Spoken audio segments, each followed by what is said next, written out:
Hey you, are you clinically depressed because you live in your mom's basement?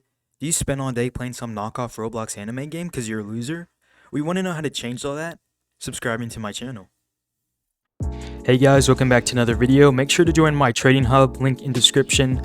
So today I'm going to be giving my personal recommendations for every fruit on which fighting style and weapon you should be using. Now this is based off all of my personal experience as someone who has eaten almost every fruit. And there's like multiple factors that you should take into account when deciding what you should be using for your fruit, like your points, does the fruit have decent mobility, and how does this weapon utilize the fruit to its maximum potential. Anyways, this is all just my personal recommendation of what I think you should be using for every fruit, PvP wise. So basically, I excluded one sword style and two sword style in this video because these fighting styles are sort of a main. And then I also excluded fishman because fishman is generally used when you're trying to get an easy hit with any devil fruit move. And then lastly, I also excluded flowers just because it's pretty simplistic, and I feel like people only use flowers when they just want like a really simple combo extender because it can practically just be used with anything.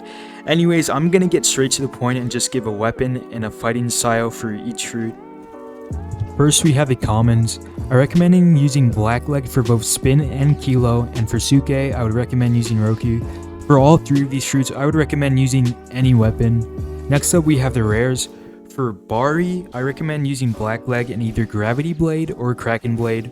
For Marrow, you should use Roku and either Soul Cane or Shisui. For Horo, you need Roku, and I would recommend using high M1 damage weapons like Kraken Blade or Elo Hammer, you can choose. Bomu has its own dash, so I'd recommend using Blackleg and Trident. Lastly, for Gumu, you should use Blackleg and Festival Lancer.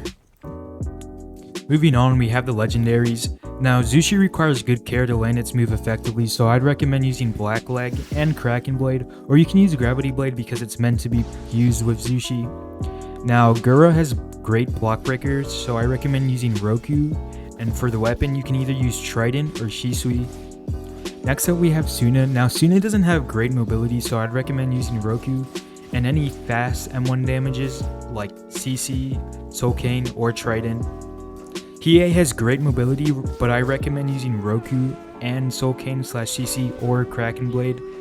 Now, Goro has its own dash, so I recommend using Roku. It would also be best to use a pull as the stuns create a lot better opening for combo extenders. After that, we have Ito. Now, Ito doesn't have great mobility, so you should probably be using Roku to take advantage of the combo extenders. And you should also use a super high M1 damage to make up for the lack of damage in Ito, so I recommend using like Elo Hammer or Kraken Blade. Paul has its own dash, so I recommend using Roku and using Shisui as a weapon. Magu lacks in mobility, so I would say use Roku and any weapon that can combo extend with Eruption like Trident or Elo Hammer. Mera also needs Roku because it lacks mobility, and any good block breaker weapon would be good. I recommend either CC or Trident. Now, my personal favorite fruit, Kage, you should probably be using Roku and have any high M1 damage weapons like Kraken Blade or Trident. Lastly, moving on, we have the mythicals. For Tori, you should be using Roku and a good combo extender weapon like Elo Hammer or Cutlass. And then lastly, for Mochi, you should be using Roku and also a good combo extender weapon like Trident or Shisui. Anyways, that's it for the video, guys. If you think this video was helpful or informative, please drop a like and a sub, and I'll see you guys in another video.